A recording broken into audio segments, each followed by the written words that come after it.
E o assunto agora é a CPI da pandemia. A comissão foi esvaziada na última sexta-feira, quando 2 médicos defensores do chamado tratamento precoce foram ouvidos. Na próxima semana, o assessor especial da Presidência da República para Assuntos Internacionais, Felipe Martins, e o ex-ministro da Cidadania, Osmar Terra, devem responder às perguntas dos senadores. Para a gente repercutir os próximos passos da CPI da pandemia, a gente vai conversar agora com a senadora Soraya Tronic, do PSL, que é da base governista, senadora de Mato Grosso do Sul.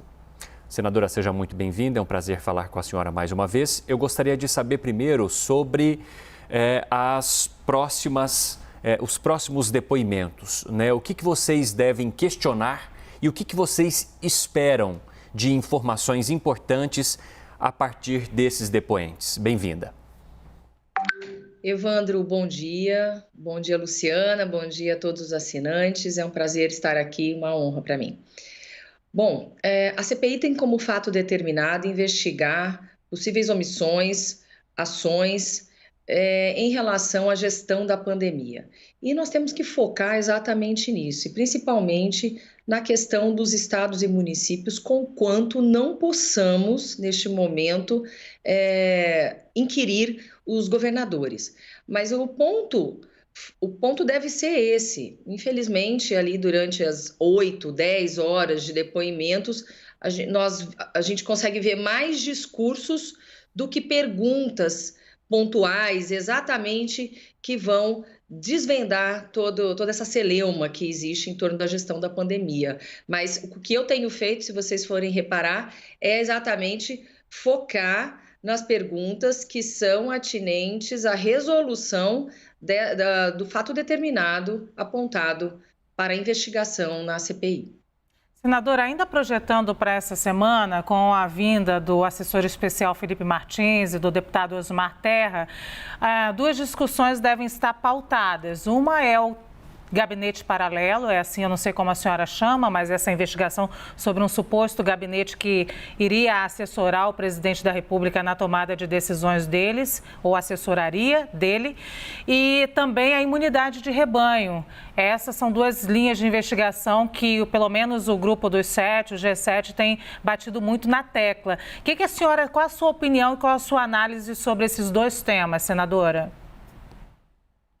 Olha, Luciana, eu entendo que, formalmente, o que nós temos dentro do governo federal é a palavra da maior autoridade sanitária, que sempre é o ministro da Saúde.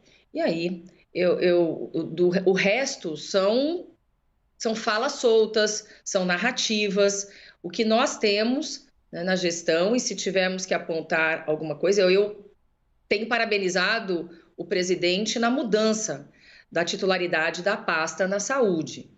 Colocando um expert, um técnico, melhora muito, e nós estamos vendo isso na gestão do ministro Queiroga. Então, sobre essa assessoria paralela, eu não posso lhe dizer absolutamente nada, não faço ideia. O que eu foco, e eu sou, mesmo sendo da ala governista, Luciana, eu sou bastante técnica, eu sou advogada, então o meu ponto fica muito focado nas questões que envolvem realmente o fato determinado da CPI. E eu acredito que, em relação às questões médicas, eu não tenho embasamento, eu não tenho formação técnica para tratar desse assunto. E eu entendo que o médico tem que ter liberdade e cada um deve responder por si. E que eu sei que tem pessoas que não podem com certos tipos de remédio, que não pode ser uma receita de bolo para todo mundo. Eu mesma sou um exemplo disso.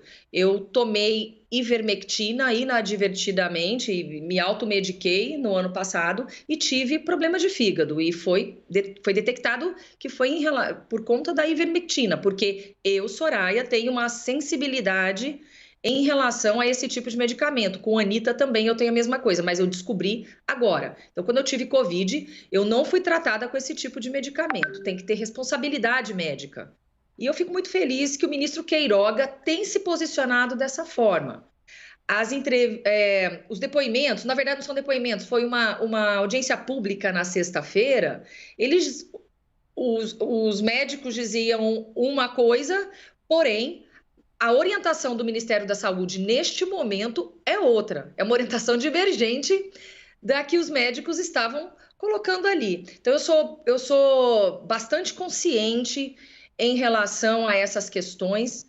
Perder 500 mil de vidas e vamos perder mais é algo extremamente grave, extremamente sério, e eu acho que essas narrativas apenas atrapalham o andamento do país, atrapalham a nossa economia, atrapalham a própria defesa dentro da ala governista. Nós temos divergências. Eu não concordo com as teses de defesa, o encaminhamento, as estratégias de defesa dos meus colegas. Eu faço um trabalho bem diferente e praticamente solitário.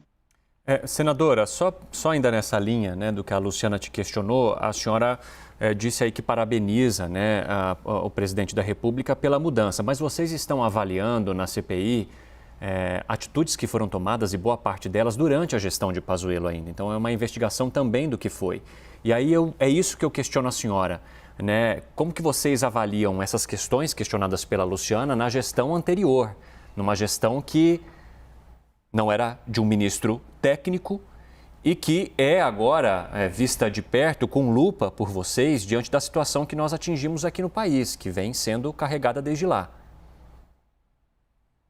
Olha, eu tenho percebido que os depoentes, a minha avaliação de advogada, avaliação ali de dentro do Poder Judiciário de como que se conduzem essas investigações, né?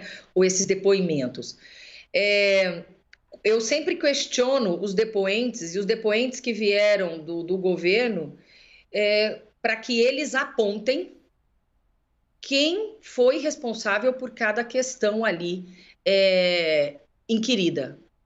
E eu não sei se a orientação não é jurídica, não é das melhores, ou se no nervosismo o depoente não capta isso, mas é isso que nós estamos perguntando. No passado, que nós poderíamos ter menos mortes. Nós temos algumas responsabilidades a apurar, e dentro da administração pública, o que nós temos que cuidar é para que a responsabilidade, se ela não for apontada para o secretário certo, para o agente tal, nominar os responsáveis, a responsabilidade vai cair sobre o gestor da pasta e sobre o presidente. Então, eles têm que começar a atuar de uma forma mais pontual dentro desses depoimentos ou dentro da CPI, porque se acham que isso aqui virou uma guerra política muito terrível. Seria assim, se fosse só com o nosso dinheiro, seria algo até tolerável no meio de narrativas. Enfim, brasileiro, infelizmente, está acostumado com isso, mas nós estamos falando de vidas também. Então é muito sério. E aí, infelizmente, colegas ali perdem muito tempo, ao invés de fazer perguntas pontuais, específicas, passam fazendo o mesmo discurso desde o primeiro dia da CPI. O depoente não entende daquilo, aquilo não é o motivo pelo qual o depoente foi convidado para estar ali, ou convocado, e aí o discurso do senador continua o mesmo. Ele não pergunta especificamente em relação ao ponto que trouxe aquele depoente ali dentro, ou no sentido de, se não é aquele depoente que está ali, o responsável pelo ato, pela omissão, que aponte quem é o responsável. Então, nesse sentido, eu estou divergindo bastante, e é isso que nós queremos saber. Infelizmente, eu não posso tirar conclusão alguma. Primeiro, não sou membro da CPI, né? Vocês sabem que as mulheres não conseguiram uma cadeira, mas nós temos todo o direito de inquirir essas testemunhas, temos o direito, inclusive, de, por meio de um pedido e de uma justificativa, analisar documentos, principalmente documentos que não estão em segredo, e, acima de tudo, influenciar ali dentro, influenciar nos pedidos de requerimentos. Quando eu quero alguma coisa, quando eu quero fazer algum requerimento, eu peço para um colega assinar. E assim tem sido. Graças a Deus, eu tenho conseguido participar com bastante... sempre eu tenho conseguido participar Quando não é pessoalmente, eu tenho acompanhado virtualmente. Então, minha periodicidade ali na CPI tem sido bastante, tem sido grande. Senadora, a senhora tem conseguido, como a senhora mesmo frisou, a senhora e outras senadoras, outras mulheres, têm conseguido participar por pressão, na verdade, e estratégia. Fizeram uma pressão na CPI, mas não são membros da CPI, nem suplentes na CPI. Hoje nós demos uma notícia aqui da doutora Anísia Yamaguchi, que está processando um grupo de senadores e se sentiu vítima de misoginia. Como a senhora avalia essa falta de participação das mulheres como membro ativo na CPI? Olha, na verdade, os nossos partidos os nossos blocos não nos escolheram. Eu sou a líder do PSL no Senado Federal e, na verdade, quem indicou os membros foram os blocos partidários. E o MDB é o maior partido ali dentro, o PSD também é um partido muito grande, o Podemos é um partido muito grande. Então, na verdade, não foi um ato de misoginia, não. A justiça tem que ser feita, nós temos que saber separar o joio do trigo e compreender quando há esse tipo de interferência, nós precisamos falar. Mas quando não há, e eu preciso ser justa aqui, o senador Randolph é o requerente da CPI. Ele tinha o direito de ocupar aquela cadeira. Os outros partidos também. Então, ali já existia algo já mais ou menos analisado. Eu acho que depois que caiu a ficha, querendo ou não, nós somos apenas 12 senadoras. Então, é óbvio que ali, com 11 membros titulares, depois mais 7 membros suplentes, ficaria difícil no meio de 81 parlamentares. Então, na verdade, eu vejo a população se insurgindo contra isso e eu digo, a culpa é de quem não votou em mulheres. Nós precisamos colocar mais mulheres nessas cadeiras. Estamos trabalhando para isso, tem a reforma política agora, a nossa ideia